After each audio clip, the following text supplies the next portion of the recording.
Hello, today I'll be presenting our work, Fleet Policy Learning via Weight Merging, and an application to robotic tool use. The goal is to learn general robot policies from heterogeneous inputs without excessive data sharing, such that when one robot learns, the entire fleet learns. There has been tremendous resources used to collect useful data. However, there's still a tension in robot learning today that, on one hand, people often complain we don't have enough data to achieve good level of generalization. On the other hand, while the data collected can hardly be put in a disk, we don't have a good way to reuse this data. One promising way is to pull all fleet data together and centralize to train top-down on the cloud. The problem here are data heterogeneity and the communication efficiency. Robotic data are distinct from each other. Sharing raw data from all the companies is prohibitive.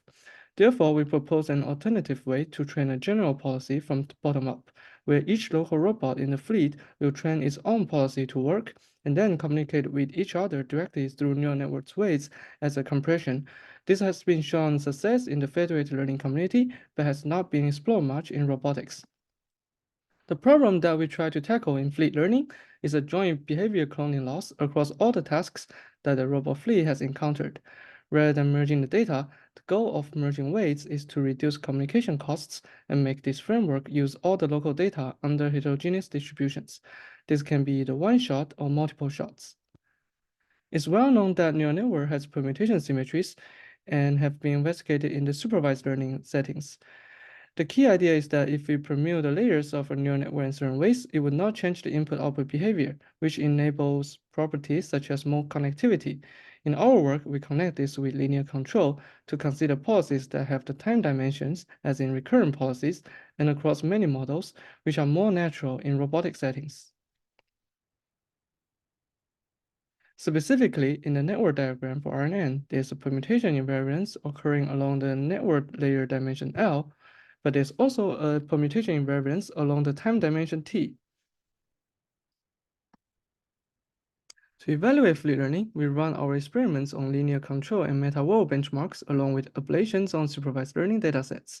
Importantly, we developed a two-use benchmark on the Drake simulator called Fleet Tools. The benchmark focuses on compositional, context-rich, and generalizable behaviors of two-use tasks. To generate the demonstrations, we extend KPM to joint space trajectory optimization. Roughly speaking, the method requires specifying the key points in a config for the actuation keyframes, and then the planner will generate a plan to execute it. So how to create a non-idleness from multiple datasets or tasks? They are generated from dirichlet sampling by a hyperparameter alpha. When alpha equals to 5 to the left, each data source has uniform data from all tasks, and therefore the non-idleness is low. When alpha equals to 0.01, each data source has skewed tasks, and therefore the non-idleness is higher and more heterogeneous. We first show how our algorithm fleet merge can work on the Fleet Tools benchmark. We observe a better linear mode connectivity for the performance compared to the naive interpolation and git rebasing style alignment. We also show that using fleet merge can give more robustness across non-idleness.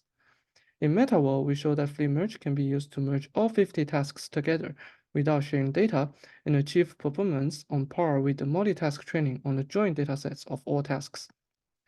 We also show that fleet merge can outperform several models and baselines in the supervised learning settings across architectures such as RNNs and CNNs.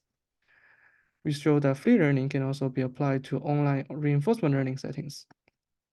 Finally, we deploy the merge policy training simulation to the real-world hammering tasks via zero-shot sim-to-real transfer.